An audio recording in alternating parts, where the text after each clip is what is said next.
ผู้จักน้องต้นน้ำคว้า5 เหรียญคำในกีฬาลอยน้ำทำลายสถิติ4รายการด้วยอายุเพียง 13 ปี สนับสนุนโดยเป๊ปซี่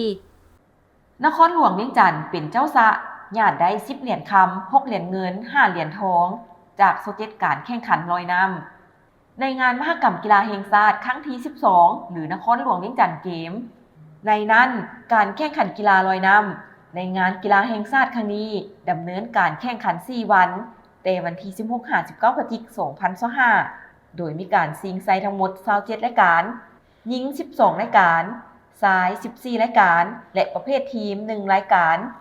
มีนักกีฬาเข้าร่วม 33 คน หญิง 14 คนจาก 6 ภาคส่วนผ่านการแข่งขันผ่านมาปรากฏว่า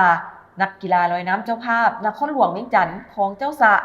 สามารถญาติได้ถึง 10 เหรียญคำ 6 เหรียญเงินและ 5 เหรียญทองรวม21 เหรียญอันดับที่ 2 เมนแขวงสวรรณเขตญาติได้ 6 เหรียญคำ 9 เหรียญเงินและ 1 เหรียญทองอันดับที่ 3 แขวงจำปาสักญาติได้ 3 เหรียญคำ 6 เหรียญเงินและ 7 เหรียญทองอันดับที่ 4 แขวงขมวนญาติได้ 3 เหรียญคำ 3 เหรียญเงินและ 7 เหรียญทองอันดับที่ 5 กระทรวงป้องกันความสงบญาติได้ 3 เหรียญคำ 2 เหรียญเงินและ 3 เหรียญทองอันดับที่ 6 แขวงหลวงพระบางญาติได้ 2 เหรียญคำ 1 เหรียญเงินและ 3 เหรียญทองพิเศษท้าวพรสวรรค์วงศ์พระจันทร์หรือต้นน้ำจากนครหลวงเวียงจันทน์คว้าถึง 5 เหรียญคำจากการร้อยเดียว 4 รายการและร้อยทีมผสม 1 เหรียญและทำลายสถิติ 4 รายการที่สร้างไว้ในเสียงขวางเกม 2022 รายการที่ถูกทำสถิติใหม่ลอยธรรมดาซ้าย800 เมตรซ้าย 10 นาที 11 วินาที 84 ลิบดาลอยเดี่ยวผสม 4x50 เมตรซ้าย 2 นาที 33 วินาที 24 ลิบดาลอยธรรมดา200 เมตรซ้าย 2 นาที 17 วินาที 49 ลิบดา